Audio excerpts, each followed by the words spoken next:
Hai teman-teman di seluruh Nusantara, pada kesempatan kali ini saya akan melakukan perbaikan mesin kompresor. Di hadapan saya ada dua mesin kompresor. Yang pertama yaitu GMCC PE90H1D9.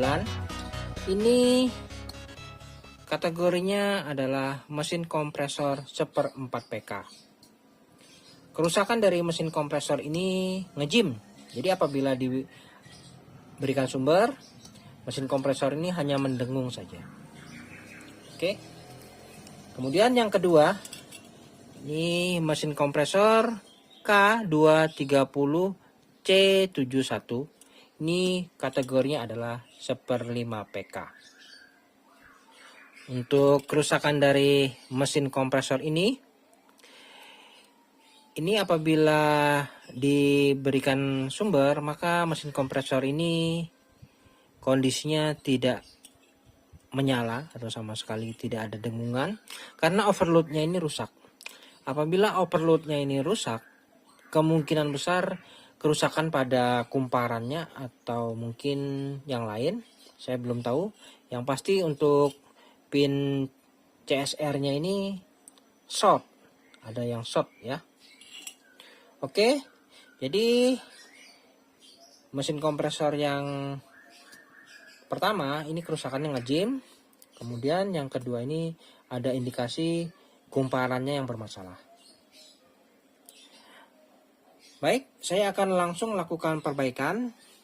Untuk melakukan perbaikan kompresor yang kerusakannya ngejim ini dan kompresor yang kerusakannya di bagian kumparannya ini, saya akan lakukan penggerindaan terlebih dahulu. Nah, nanti setelah kita gerinda bisa tahu apa permasalahannya dan moga-moga saja bisa kita perbaiki keduanya. Oke, langsung saja saya lakukan penggerindaan terlebih dahulu. Baik, teman-teman, ini sebelum saya lakukan penggerindaan, saya lakukan pengetapan oli terlebih dahulu. Dari sini bisa kita lihat untuk kompresor yang pertama, ini takaran olinya setelah saya tap ini kurang lebih sekitar 50 cc. Sedangkan untuk mesin kompresor yang kedua, setelah saya tap ini olinya kurang lebih sekitar 100 cc. Nah, seperti itu. Jadi sebelum dilakukan penggerindaan, kita tap dulu ya olinya, keluarkan semuanya. Kemudian nanti saya akan lakukan penggerindaan di bawah las-lasan pabrik. Oke, saya lakukan penggerindaan terlebih dahulu. Jadi saya sudah lakukan penggerindaan sekeliling. Dan saatnya kita lihat bagaimana kondisinya ini.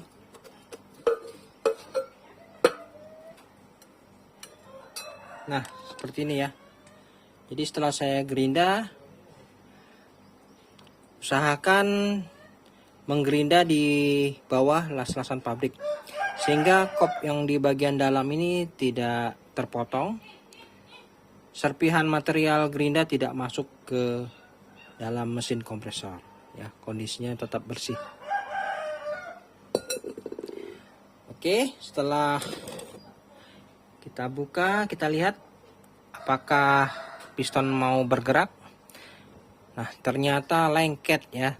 Nah, ini kondisinya lengket. Ini yang menyebabkan mesin kompresor tidak bisa berputar. Oke, kita fokus dulu di mesin kompresor yang pertama ini. Jadi usahakan rotornya ini bergerak. Nah, seperti ini lengket. Oke, untuk melakukan proses perbaikan kerusakan seperti ini, caranya cukup mudah.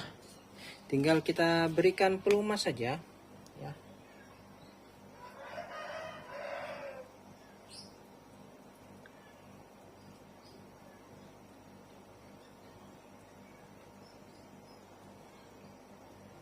Oke, setelah diberikan pelumas, kita putar paksa agar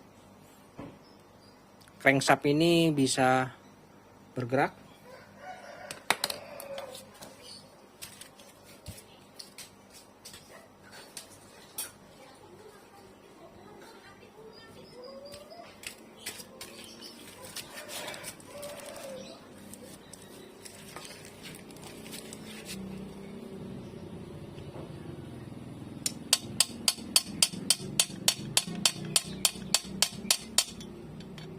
Oke, mulai bergerak.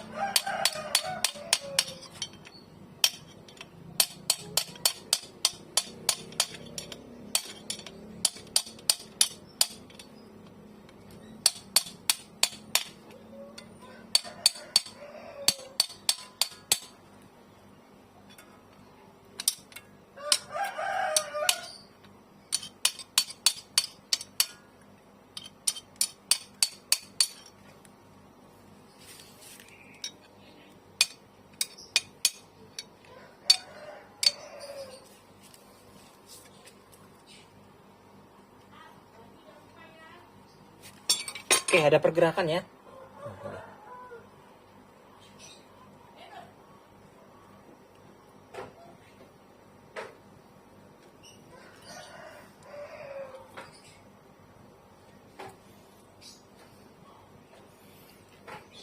Oke, setelah ada pergerakan seperti ini, kemungkinan besar mesin kompresor ini kembali normal.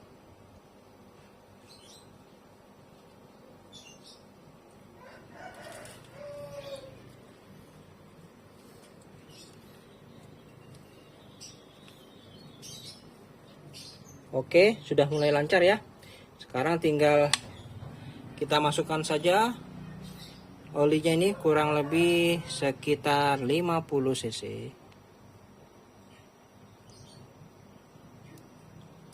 Sebagai pelumasnya. Ya, saya rasa sudah cukup.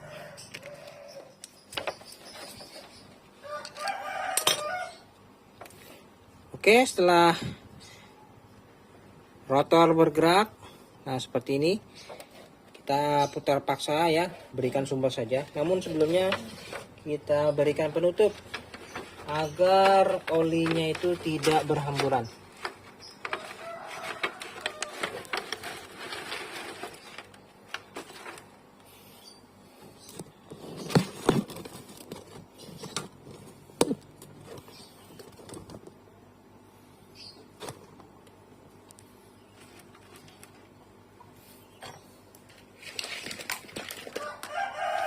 Oke, saya pasang dulu soketnya.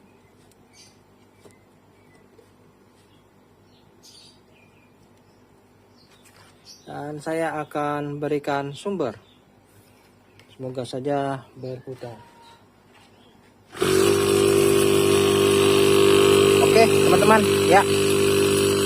Mesin kompresor kembali aktif. Motor berputar ya. Nah, seperti ini. Cukup mudah ya dalam hal perbaikan mesin kompresor yang kerusakannya ngejim. Pastikan sirkulasi oli lancar. Nah, seperti ini. Oke, kita tes running terlebih dahulu ya. Oke teman-teman, saya rasa sudah cukup untuk tes runningnya ini. Saya matikan saja ya. Jadi untuk perbaikan mesin kompresor yang pertama ini sudah selesai. Nanti saya kuras lagi olinya, kemudian saya tinggal lakukan pengelasan saja.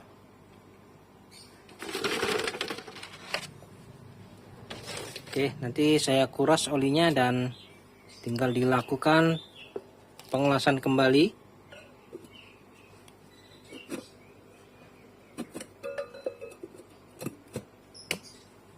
Nah, jadi untuk mesin kompresor yang pertama sudah selesai. Kita lanjut lagi ke mesin kompresor yang kedua.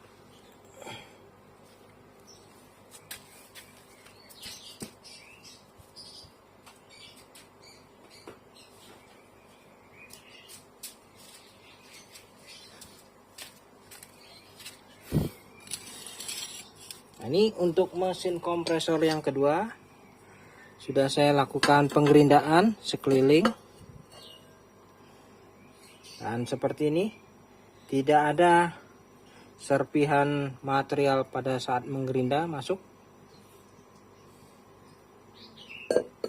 Yang pertama, kita pastikan dulu apakah rotornya ini bisa bergerak.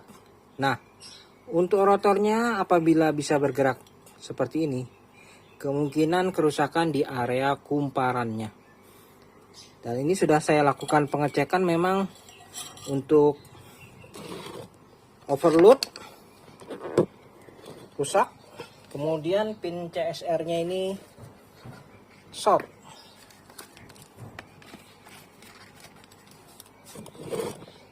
Saya lakukan pengukuran terlebih dahulu.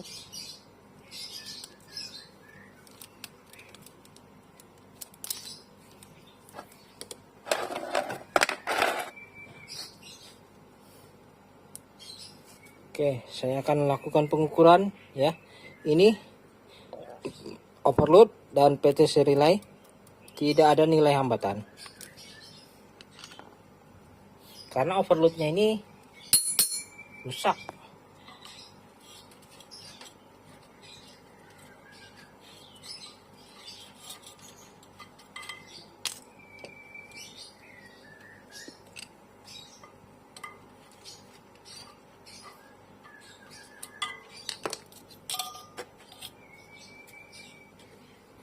Ini saya ukur overloadnya putus ya, putus, overloadnya rusak. Kemudian untuk CSR nya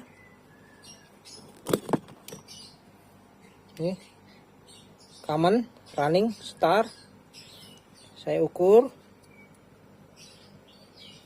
common dan runningnya short, sedangkan common dan startnya tidak short,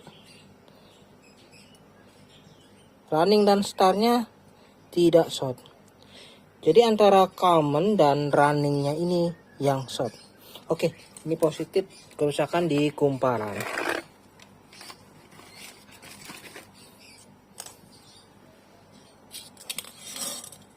Jadi saya akan keluarkan kumparannya ini.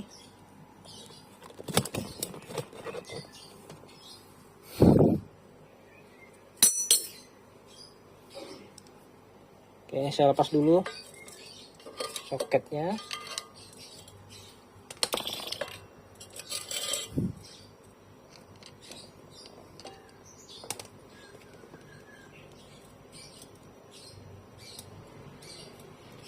Ini ada tabung ya, tabung vakumnya ini. Apabila kita lepas ini, yang pasti silpaknya ini rusak.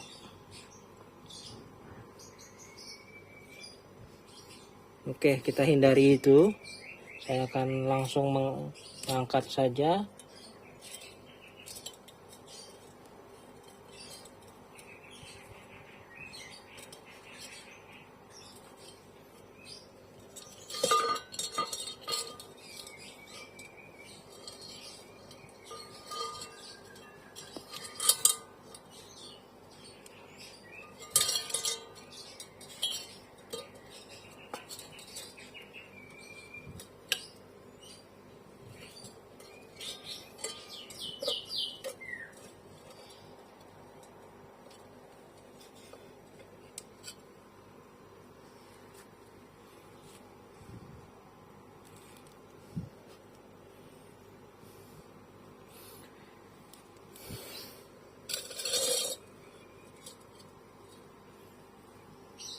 Oke, jadi permasalahannya di kumparannya ini ada yang short, tinggal kita cari di mana shortnya.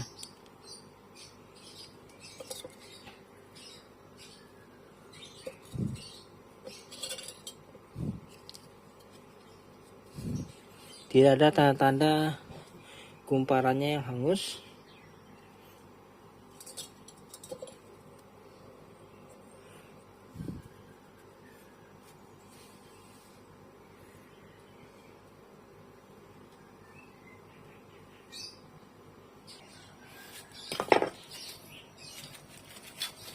Baik, untuk mempermudah melakukan perbaikan pada kumparan, ini kita lepas dulu ya.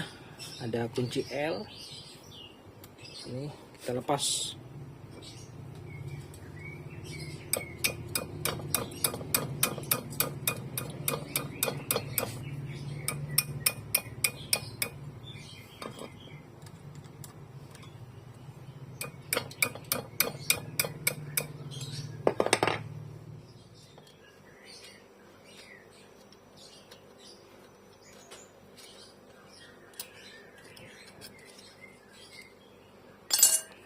Dan posisinya jangan lupa juga ya, untuk soket ini menghadapnya ke sana. Oke, tinggal kita tarik seperti ini. Oke, jadi pemasangannya seperti ini.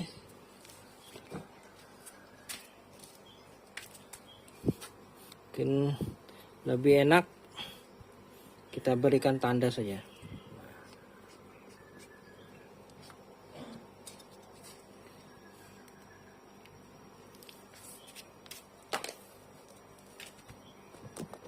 Oke, sekarang saya akan mencari di mana shotnya ini di kumparan ini. Saya akan cari terlebih dahulu.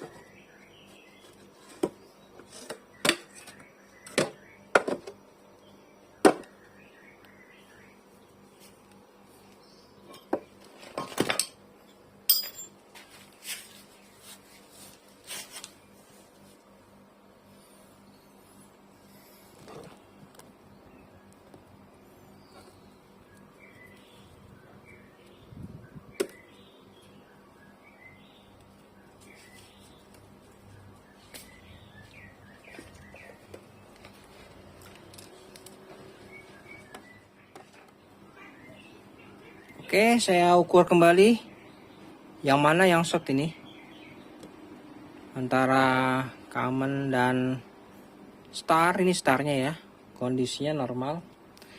Common dan running. Nah ini common dan running short. Bagaimana cara mencari kerusakan seperti ini? Yang pasti kita periksa di area kumparan ini, apakah ada yang short ya. Jadi antara hitam dan merah ini kita cari.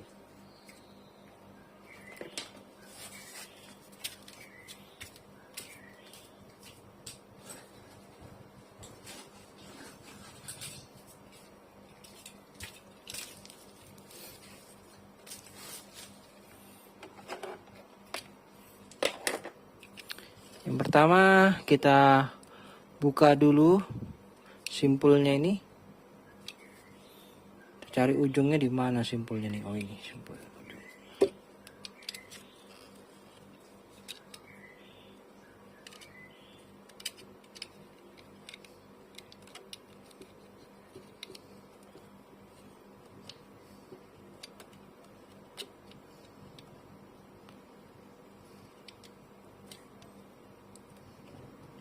Nah ini simpulnya, kita buka dulu.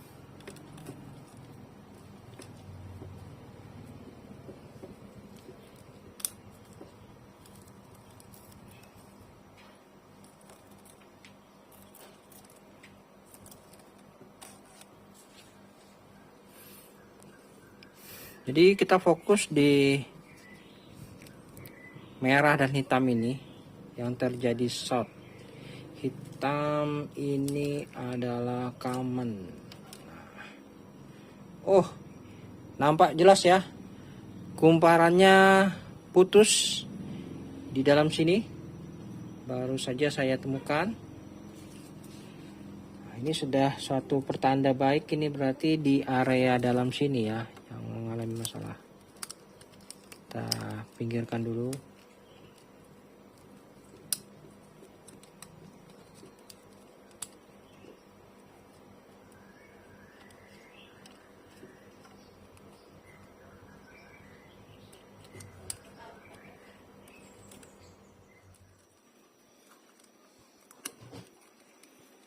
Oke, saya temukan ujungnya. Nah, ini ternyata ujungnya di sini. Nah, ini putus ya. Oke, mungkin terjadi short. Sekarang saya akan lakukan penyambungan terlebih dahulu dan mencari di mana letak shortnya ini. Oke, saya cari dulu ya. Oke, setelah saya lakukan pengecekan ternyata masalahnya ini spoolnya ini putus, tinggal kita lakukan penyambungan. Lalu di sebelah sini juga ada yang putus. Nah ini ya, jadi ini putus karena terjadi short kumparannya ini. Ini tinggal dilakukan penyambungan saja, lalu dirapikan kembali. Oke, saya lakukan penyambungan kembali.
Untuk melakukan penyambungan, lakukan secara hati-hati ya.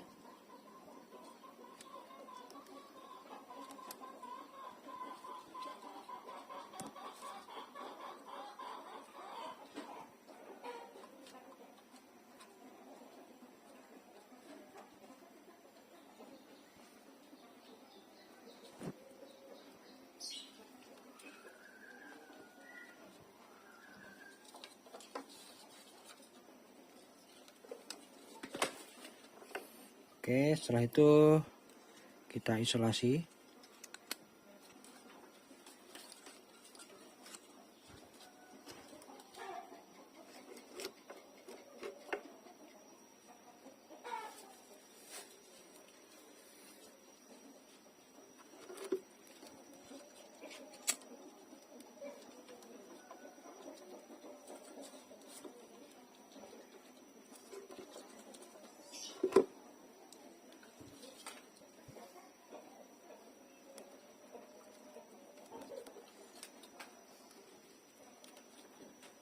Kemudian yang ini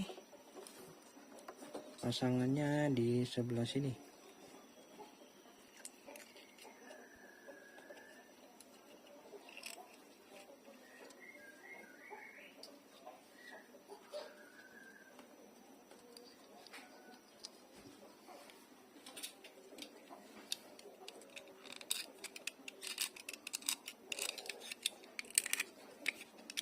Ini kawatnya bukan tembaga, jadi tidak bisa dilakukan penyolderan.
Oke, diisolasi dulu.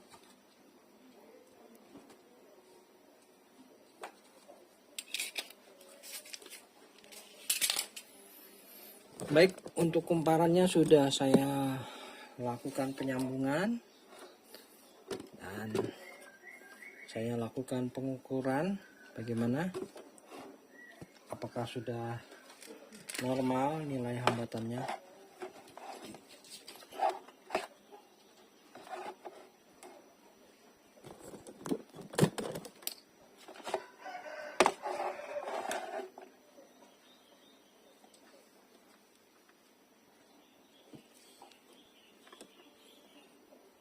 Untuk common starting normal memiliki nilai hambatan. Common running oke, tidak short ya. Sudah. Kalau short tadi seperti ini, short.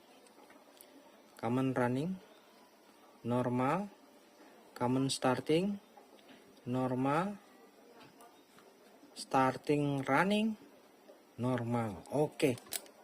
Mantap ya. Jadi sudah kita lakukan penyambungan kembali dan tinggal dirapikan saja. Kemudian nanti disimpul lagi ya. Oke, saya rapikan dulu. Baik teman-teman, ini kumparannya sudah saya sambung kembali yang putus, lalu saya simpul kembali, saya rapikan, dan saya ukur untuk common running dan startnya sudah normal.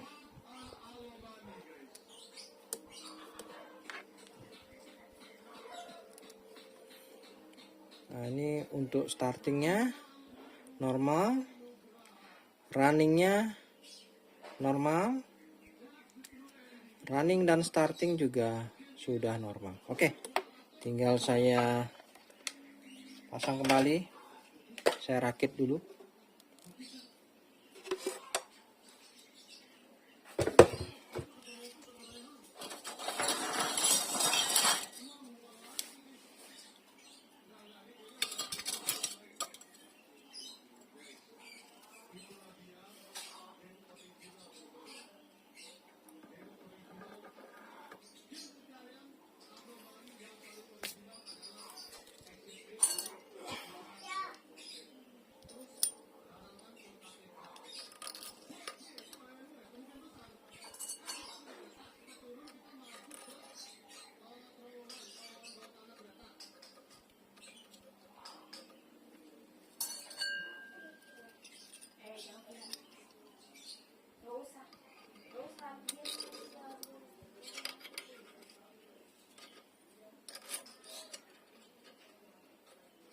Oke, saya rakit dulu ya.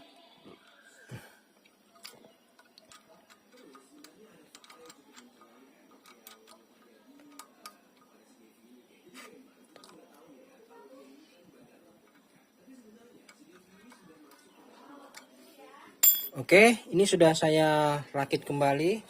Pastikan perputaran rotornya ini ringan, lancar. Dan selanjutnya saya akan lakukan pengetesan. Kita kembalikan posisi semula.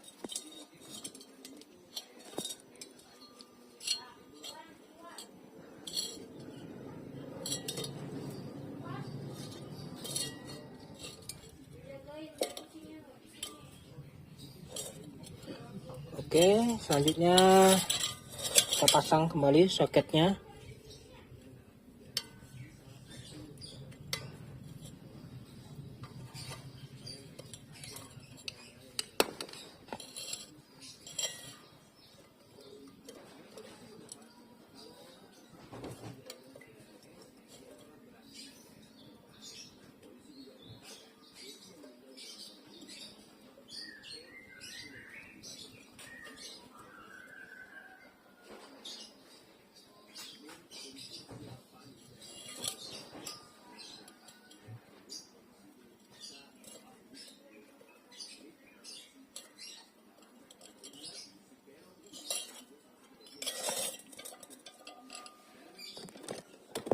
Oke, sudah terpasang semua ya.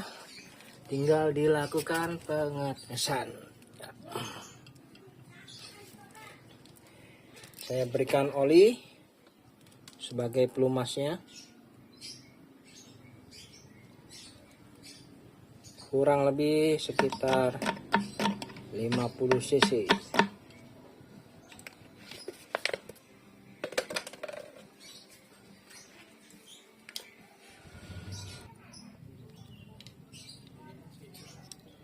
Oke, untuk overload ini saya anggap rusak, jadi tidak bisa digunakan. Saya ganti saja yang baru. Untuk overload, sedangkan PTC relay masih saya gunakan.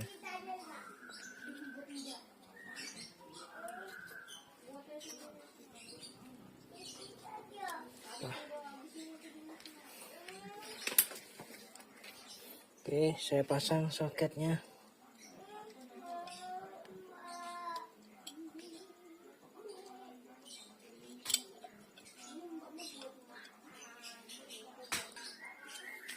Oke, tidak lupa saya tutup dulu untuk menghindari percikan oli yang berhamburan.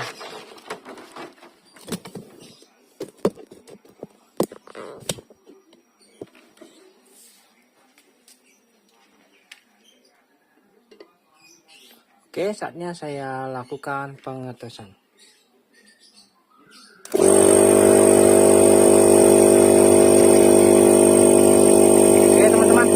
Kompresornya aktif dan kita lakukan tes running terlebih dahulu ya, biarkan lancar.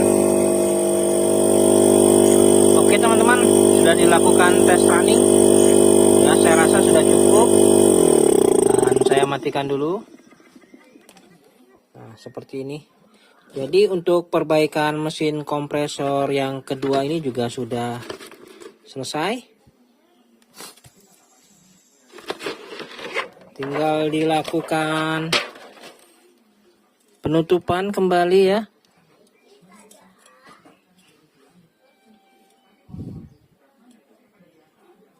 Oke. Dilakukan penutupan. Nanti olinya kita tap lagi dan dilakukan pengelasan.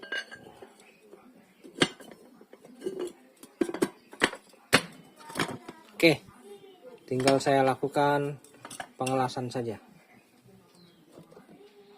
Oke, untuk mesin kompresornya sudah saya lakukan pengelasan ya. Ini sudah saya las keliling. Pastikan proses pengelasannya ini benar-benar rapat, tidak boleh ada yang bocor sedikit pun. Dan ini juga sudah saya lakukan pengelasan. Selanjutnya tinggal dirapikan saja ya. Saya rapikan, saya gerinda supaya nampak terlihat rapi, kemudian tinggal dicat ulang. Oke, saya rapikan dulu ya mesin kompresor ini.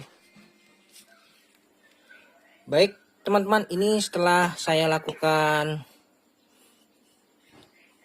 penggerindaan, bagian las-lasan sudah saya rapikan, sudah saya lakukan tes press.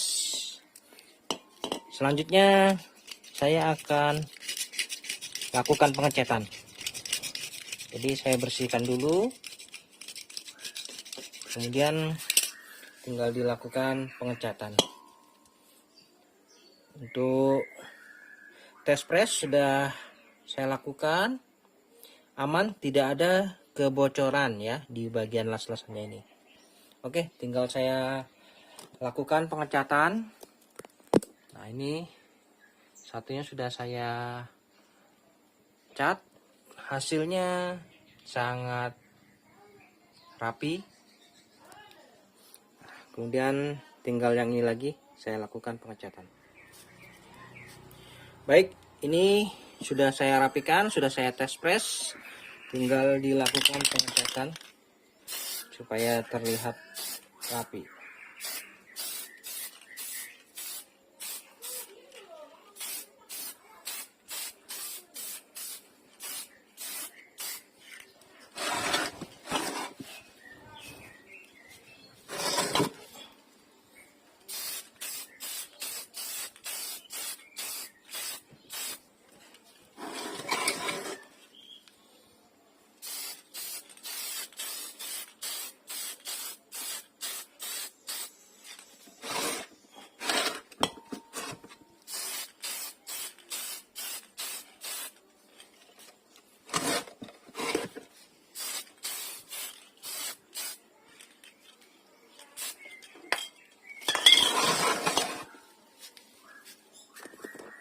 Oke, sudah selesai. Tinggal nunggu kering. Selanjutnya nanti kita akan masukkan oli pada mesin kompresor ini dan kita lakukan pengetesan. Baik teman-teman, ini setelah kering catnya, saatnya saya akan memberikan pelumas oli pada kompresor. Saya gunakan oli sesuai dengan spesifikasinya, yaitu R134.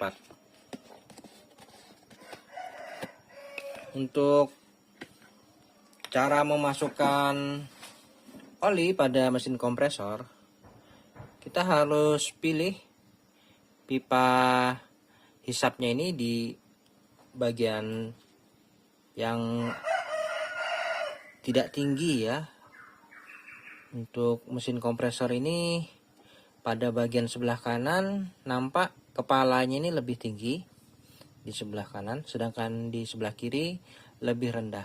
Nah, kita harus masukkan oli dari bagian yang paling terendah. Kemudian untuk pipa yang di sebelah sini, pipa hisapnya ini kita tutup. Nah, ini saya tutup. Oke, saya takar olinya kurang lebih 50 cc.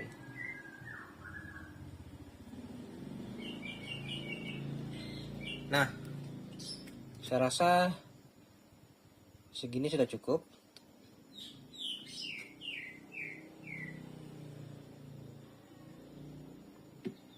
Oke, cara memasukkannya tinggal nanti kita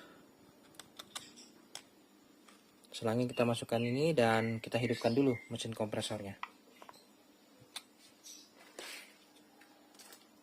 Oke, saya berikan sumber, perhatikan arusnya. Nah, tuh. Sini otomatis akan terhisap.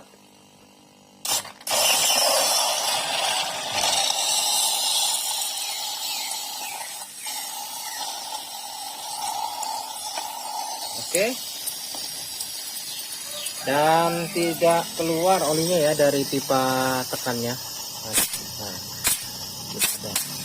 Namun apabila memasukkan olinya dari sebelah sini, maka otomatis langsung keluar.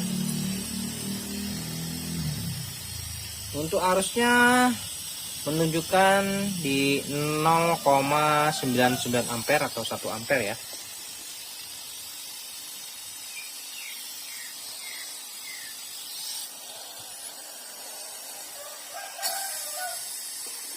Oke, untuk mesin kompresor yang pertama sudah selesai. Kita tinggal masukkan lagi oli pada mesin kompresor yang kedua. Baik, selanjutnya saya akan melakukan pengisian pada mesin kompresor yang kedua. Takaran olinya kurang lebih 50 cc juga. Pastikan pemasangan selang pengisiannya di pipa section di area yang lebih rendah, jangan yang tinggi. Oke, saya akan lakukan pengisian oli. Untuk pipa baliknya ini kita tutup. Baik, saya berikan sumber. Nah, ini. Oke, arusnya di 0,9. Nah, ini menghisap ya. Nah, olinya terhisap juga.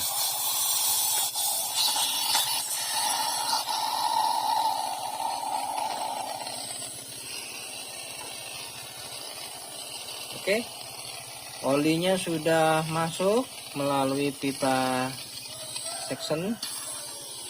Kemudian test pressnya.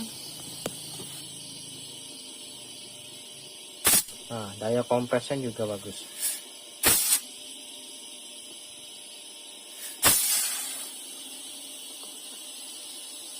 Oke, arusnya di 0,96 ampere.